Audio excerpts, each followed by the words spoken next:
Homeownership is the American dream. You grow up, you work hard, you buy a house, you build equity and have something to pass down. And for a long time, that story made financial sense. The house appreciated, the mortgage was manageable, the whole thing worked the way it was drawn up on the napkin. But somewhere between that version of the story and the version Marcus is living right now, a few things changed. The price of the house went up, the mortgage rate went up, the property taxes went up, the insurance went up, the maintenance costs went up. But the salary had a more complicated relationship with going up. And nobody updated the brochure, because the brochure still says buy the house. The brochure still says it is always better to own than to rent. The brochure does not mention that the average American who bought a home in the last few years is now spending more on their house every month than most people's parents spent on everything combined. This video is not an argument against homeownership. It is an argument for knowing what you are actually getting into before you sign anything, because the number on the listing is not the number. It is the beginning of a much longer, much more expensive conversation. Let's get into it.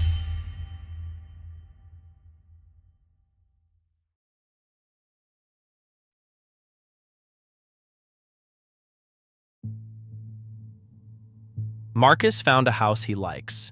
It is not a mansion. It is a 3-bedroom, 2-bathroom house in a decent neighborhood in a mid-sized American city. Nothing fancy, just the kind of house that used to be the obvious next step for someone his age doing okay. The listing price is $430,000. That is close to the national median right now. Not a California number, not a New York number.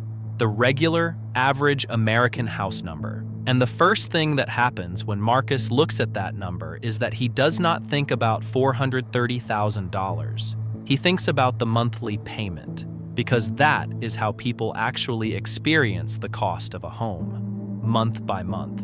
So let's do what the listing never does. Let's run the actual number. Marcus puts 10% down.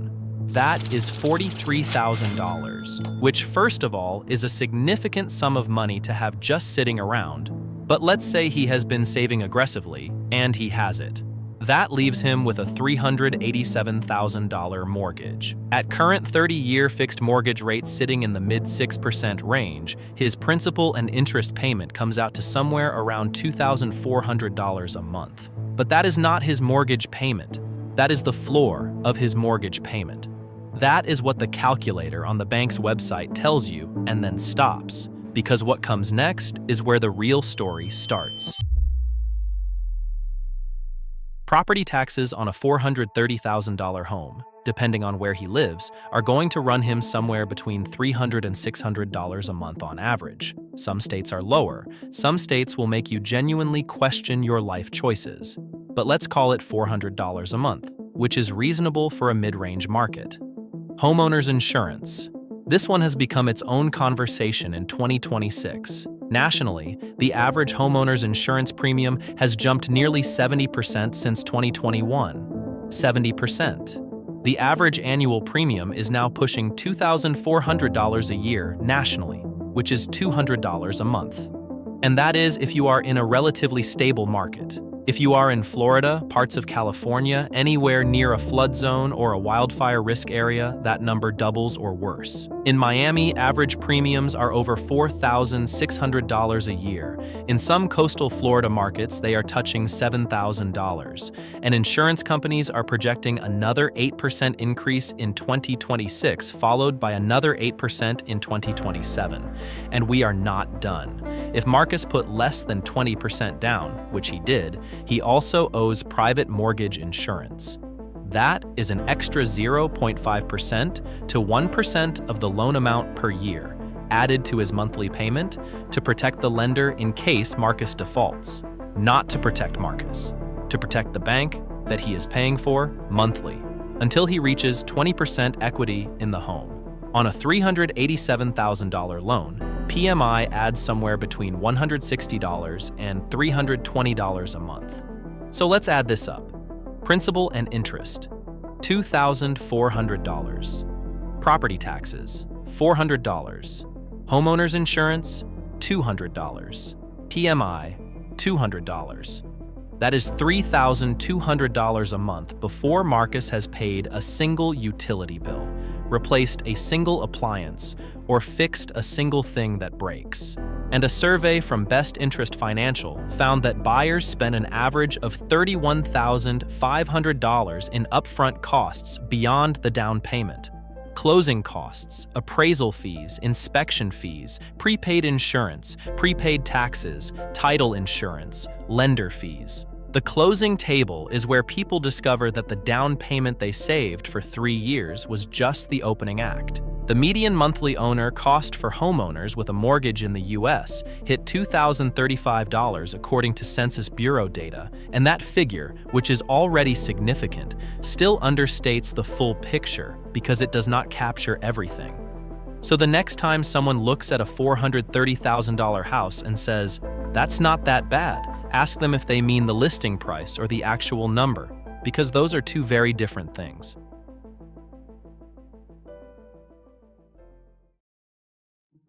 Here is the thing about buying a house that nobody in the real estate industry has any financial incentive to tell you up front. The mortgage is the predictable part. The mortgage is the number you knew when you signed. It is fixed. It does not surprise you. You budget for it. You know exactly what it is going to be every month for 30 years. What is not fixed is everything else.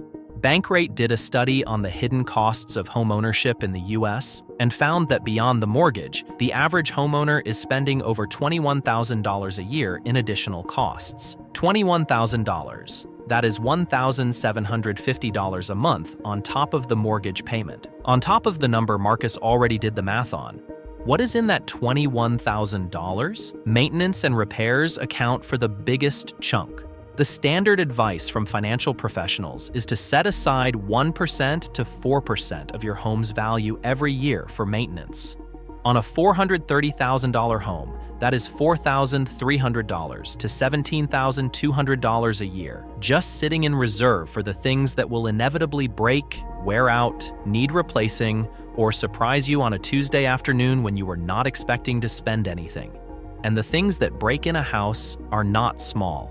A new roof costs between $10,000 and $20,000. An HVAC system replacement runs $5,000 to $12,000.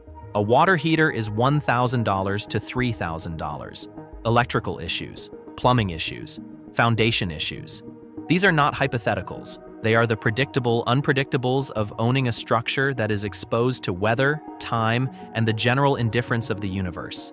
A survey of recent homebuyers found that 75% said the cost of buying a home significantly impacted their finances in the first year. Not inconvenienced, significantly impacted.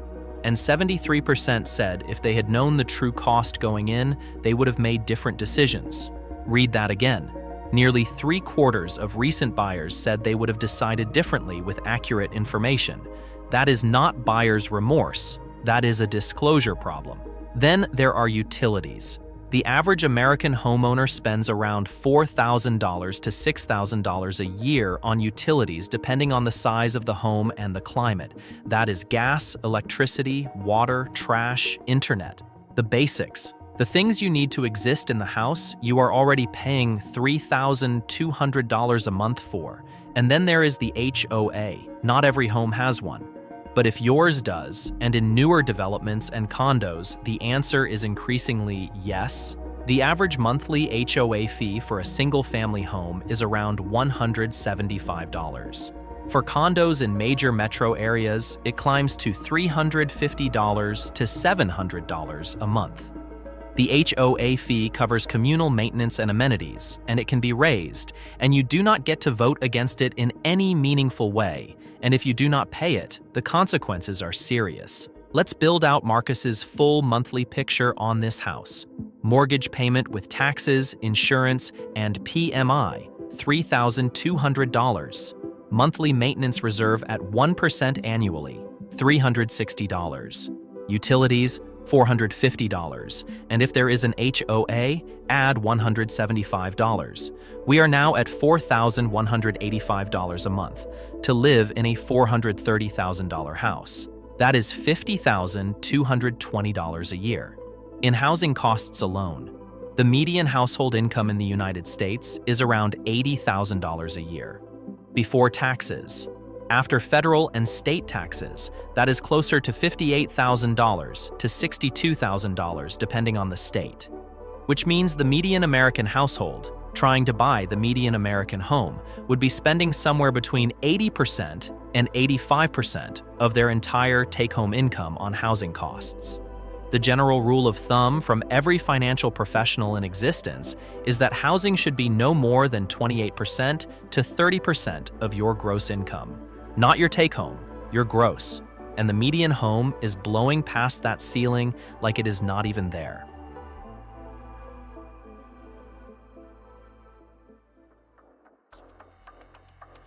Here is the question Marcus keeps circling back to with all of this. The down payment that took years to save, the closing costs that nobody fully warned him about, the monthly payment that is somehow $4,000 for a perfectly ordinary house, the insurance that keeps climbing, the maintenance reserve, the property taxes that go up every reassessment cycle, the PMI he is paying until he builds enough equity to get rid of it. Is it still worth buying?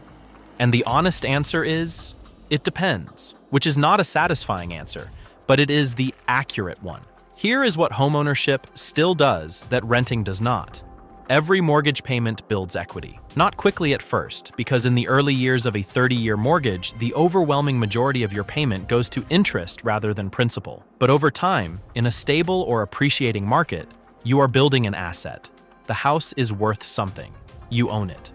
And historically, over long enough time horizons, residential real estate in the US has appreciated at an average of 3% to 4% per year. If Marcus buys a $430,000 home today and holds it for 20 years, even at modest appreciation, the value of that asset is significantly higher.